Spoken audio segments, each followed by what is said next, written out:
to order. We resume the 69th regular session of the General Assembly. Distinguished guests, distinguished delegates, Your Excellencies, ladies and gentlemen. I extend my welcome to our distinguished guests today who present at the General Assembly.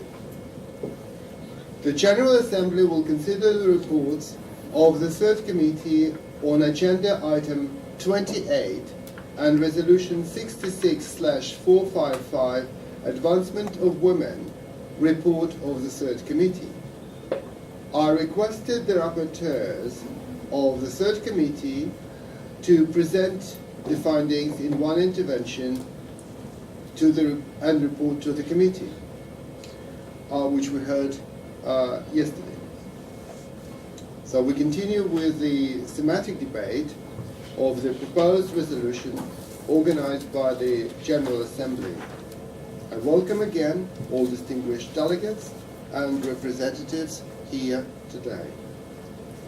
We move to our agenda, and our first speaker, Her Excellency Ambassador, representing American Civil Liberties Union, Mrs. Mock3.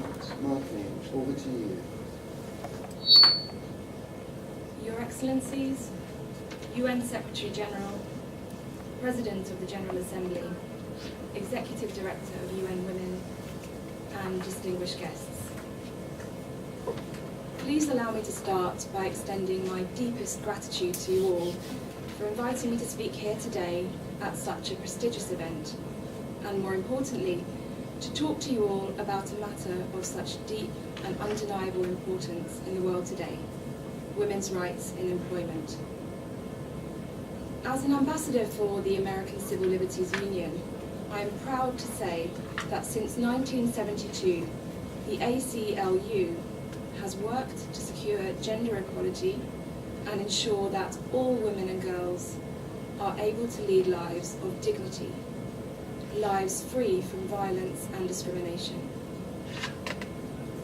At the ACLU, we strive to create an America where all women and girls have equal access to quality education, equal access to employment, to housing and health, irrespective of their race, class, income, or crucially, their gender.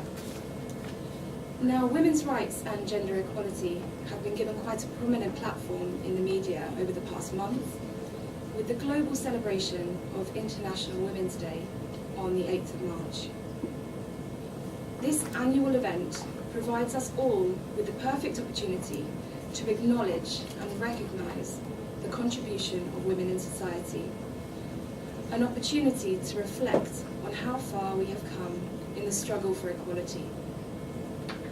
However, we must also use it as an opportunity to highlight the huge barriers that gender bias continues to create for so many women. This year marks the 20th anniversary of the Beijing Declaration and Platform for Action. On that day, in 1995, representatives from 189 governments came together at the UN 4th World Conference on Women to sign a historic roadmap that would set the agenda for realising women's rights. At that conference, world leaders pledged to work towards the full participation of women and girls in every aspect of society. The Honourable Hillary Rodham Clinton, who we heard from earlier today, called out at that very conference, "Human rights are women's rights, and women's rights are human rights." The world has undergone tremendous change in the 20 years that have passed since that historic agreement. And thankfully, the status of women's rights around the world has also changed, and mostly for the better. So to mark this occasion, and to really highlight the change that has taken place, the Clinton Foundation and the Gates Foundation joined forces to gather data and analyse the gains made for women and girls over the last 2 decades, and also to highlight the gaps that still remain. They took over 850,000 pieces of data, spanning more than 20 years and 190 countries, and used this to produce the most comprehensive report of its kind.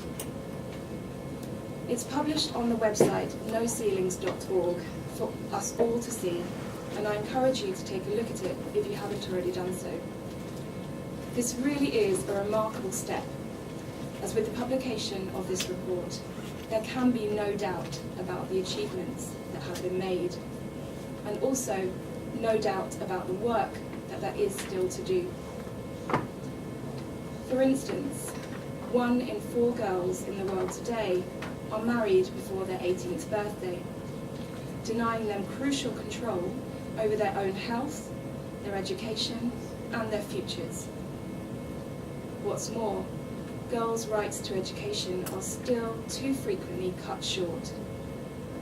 While a girl's right to primary education is now protected in 71% of national constitutions around the world, girls today are only guaranteed the right to attend secondary school in 32% of countries.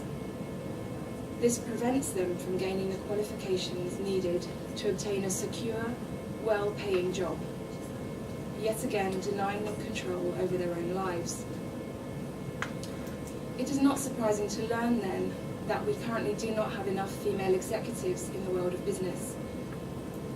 It is still a sad fact in today's society that women are much less likely to work in executive management or in decision-making roles. And there are only 13 female CEOs in the world's largest 500 companies. The remaining 487 CEOs are all male. Now this very fact, this very specific gender gap in itself, means that there are less female voices on the highest rungs of the business ladder, less people to get the message out about gender equality and promote women's rights in employment.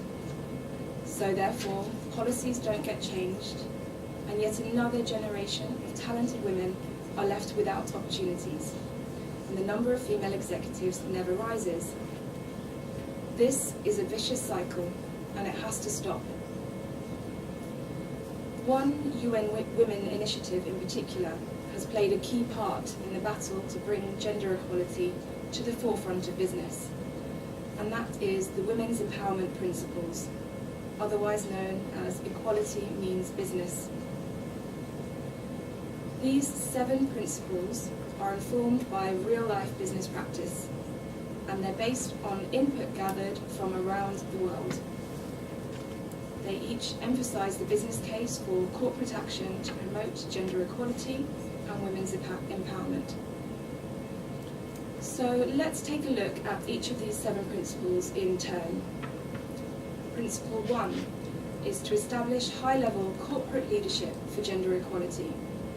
This is absolutely crucial, making sure that corporate culture advances equality and inclusion, and that all parties, employees, managers, directors, stakeholders, are all held accountable. Principle 2 calls on businesses to treat all women and men fairly at work.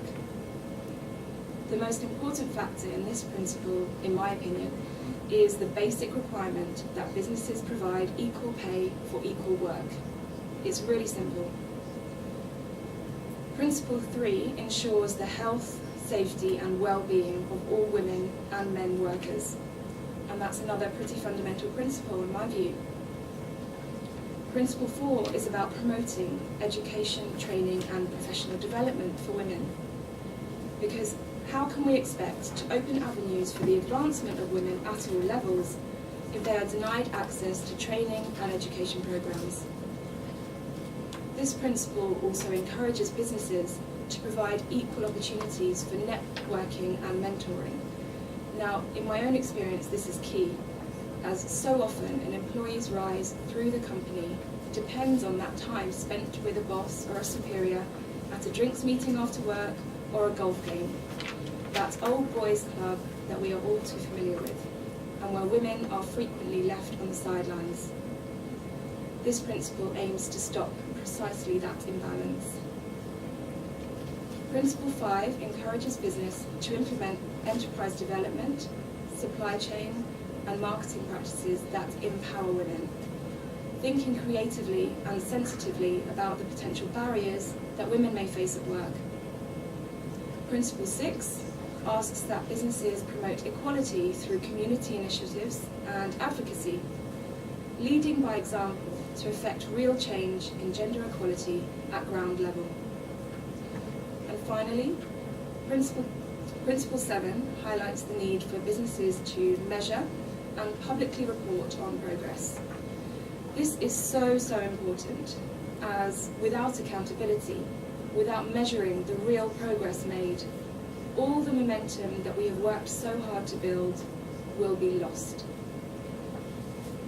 Now, since the launch of the Women's Empowerment Principles in 2010, over 850 CEOs from around the world have signed up, signalling their support for gender equality and their commitment to following the guidance provided by these principles.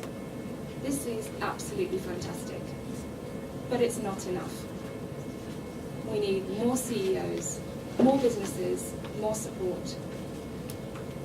The decision to sign up to the principles and to strive for gender parity in the workplace is not only morally right, it makes business sense too. If gender parity is achieved in a country so that the number of females in employment equals the number of males in employment, the gross domestic product of that country will increase by a substantial amount. Let's take Argentina as an example.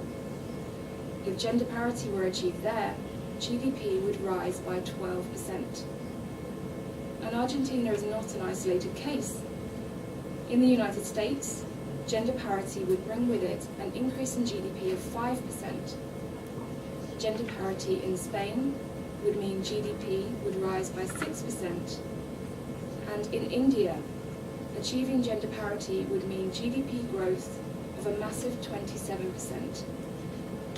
Quite frankly, I'm amazed that CEOs are not lining up around the block to sign up to these principles. It's just common sense. There is so much amazing female talent still left untapped. So much potential out there. So much more that women can do for business. So let's keep up the good work and make sure that those talented women get the chance to show us what they can do. After all, equality does not only mean business, it means a better business for you, for me, and for future generations of women to come. And on behalf of those women, I thank you. Thank you, Your Excellency, for presenting America's position and reminding us about 20th year of Beijing Declaration and the roadmap for realizing women's rights. These are important documents, and the report was considered by the Third Committee of the General Assembly. And thank you for reminding us about 7 principles. I think that's very important. I imagine that will be discussed further in other presentations. We move on to Africa's position, and I'm passing on the word to Her Excellency Lakshmi Puri, UN Women Deputy Executive Director and Assistant Secretary General. Thank you. Excellencies, distinguished colleagues and friends. On behalf of UN Women, I salute all of you, distinguished participants, and thank you for everything that you do for the success of what we consider to be the greatest project for humanity, the project that aims at fully realizing the power, potential, and human rights of the neglected half of humanity. I'm talking about women and girls. I am extremely honored to be here today and to participate in this summit. I want to thank all the guests that have spoken before me for their truly inspiring speeches. In fact, I want to thank particularly the speeches that we have this morning in the session about education, because I believe that the best way of finding a solution to a problem is to get to the roots of the problem and start working upwards. our problem is gender inequality and discrimination at work. But the roots of this problem is gender inequality and discrimination in education. So thank you very much to all the speakers of this morning for their truly inspiring and incredible speeches. We cannot hope to achieve gender equality at work if firstly we do not achieve gender equality in education. I am here with you today to celebrate the 20th anniversary of the Beijing Platform for Action, Beijing Plus 20. We are here to review and recommit, and I want to stress that, recommit to this remarkable agenda that aims at women's empowerment and at the removal of all the obstacles to women's active participation in all spheres of public and private life through a full and equal share in economic, social, cultural, and political decision-making. The Beijing Platform is an international agenda that is fighting gender inequality all around the world. But today, I would like you all to focus your attention on Africa. UN Women attaches highest priority to this regional review of Beijing Plus 20 because we consider Africa to be one of the biggest and most important theaters for the gender equality and women's empowerment project. Africa also has one of the most evolved and impressive arrays of Pan-African institutions that have in the past 50 years forged regional normative frameworks, agendas, as well as the Decade for Women and the 2015, the Year of Women.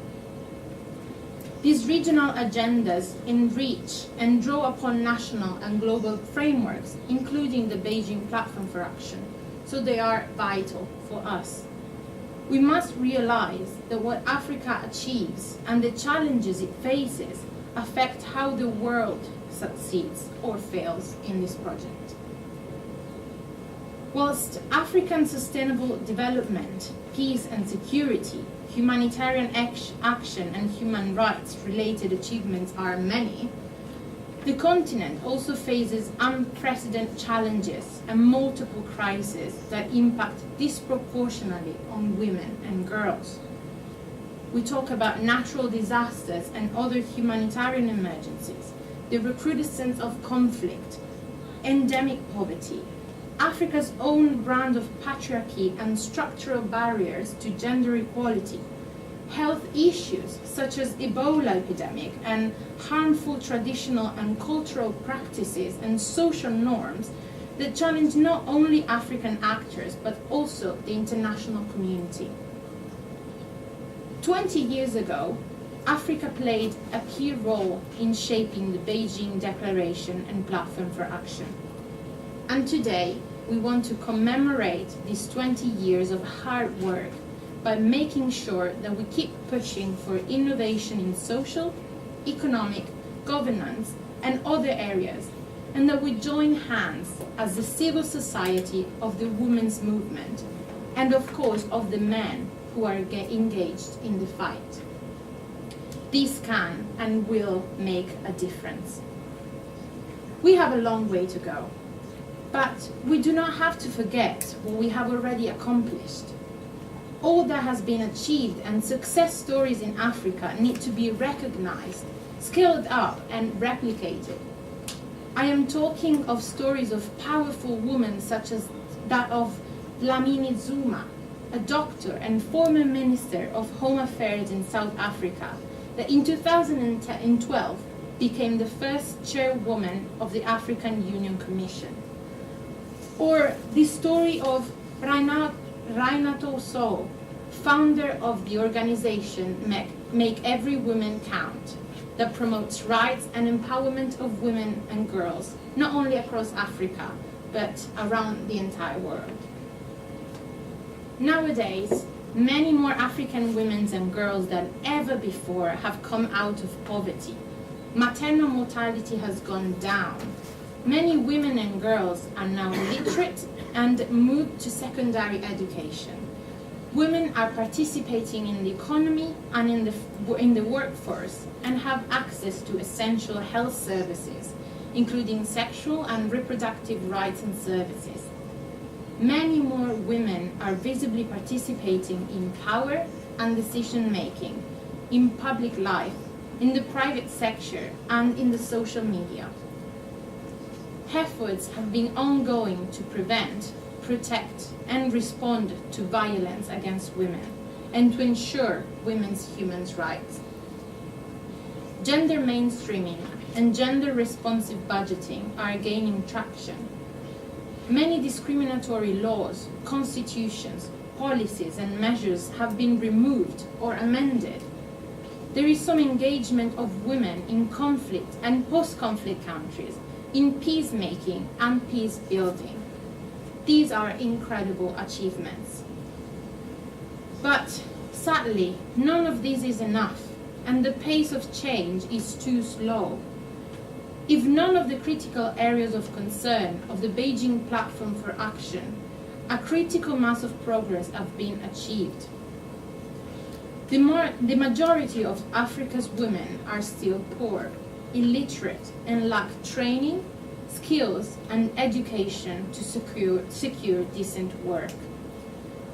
Women are still delegated to the informal and vulnerable sectors and face inadequate access to health and sexual and reproductive rights and services. Women still face human rights violations based on their gender, and violence against women is reaching pandemic proportions. Whether it is as heads of states or members of ministries, parliaments and local governance institutions, judiciary and law enforcement institutions, women are still grossly underrepresented. This is not only the case in the political arena, but equally true in the private sector, where women are rare as managing directors. Moreover, women bear the disproportionate burden of unpaid care work, which is not recognized or redistributed, while women's access to social protection is well below what is needed. Also, women are not influential enough in the media or in shaping the gender narrative. All this shows us that we need further work. And the revision of the Beijing Platform for Action has given us the chance to improve the situation and boost our achievements. In fact, we have now included a new goal in the agenda that we consider extremely important. This goal has transformative and comprehensive targets, including, for the first time, targets on ending violence against women. Also, economic empowerment and rights of women, sexual and reproductive health and reproductive rights, as well as recognizing and redistributing unpaid care work of women, and the participation and leadership of women in all aspects of economic, social, and political life. Africa needs to continue to strongly insist on confirming and strengthening this goal. I would like to conclude saying that Africa's example of movements for change and solidarities is inspirational and instructive. It has fought against colonialism, injustice, exploitation, and the denial and violation of human rights. Africa is changing. However, it is clear that if we do business as usual and don't put extraordinary efforts in place, it is estimated that globally it will take until 2081 to achieve gender equality. And in Africa, it may well take even longer. I must therefore underline the urgency of making a big leap and using the post-2015 development framework to set 2030 as the expiry date for gender inequality, for discrimination, and any form of violence against women. We do not want another 20 years to pass and still look back with anguish and disappointment at the Beijing Platform aspirations of billions of women and girls that have been unrealized. We do not want another 20 years of unfulfilled hopes to achieve development peace, security, and human rights goals of all countries and of humanity itself, which gender equality and women's empowerment would enable. Thank you very much for listening. Thank you, Your Excellency. Thank you for the very interesting presentation and for talking about education, which is key, and reminding us about Beijing platform, which we are discussing today, and also about the new goal, which is included. It's ending violence against women, a very important goal. So thank you very much, Your Excellency, again. And we are moving to the Asia's position now, and this will be consecutive interpreting. So we move to interpreting consecutively.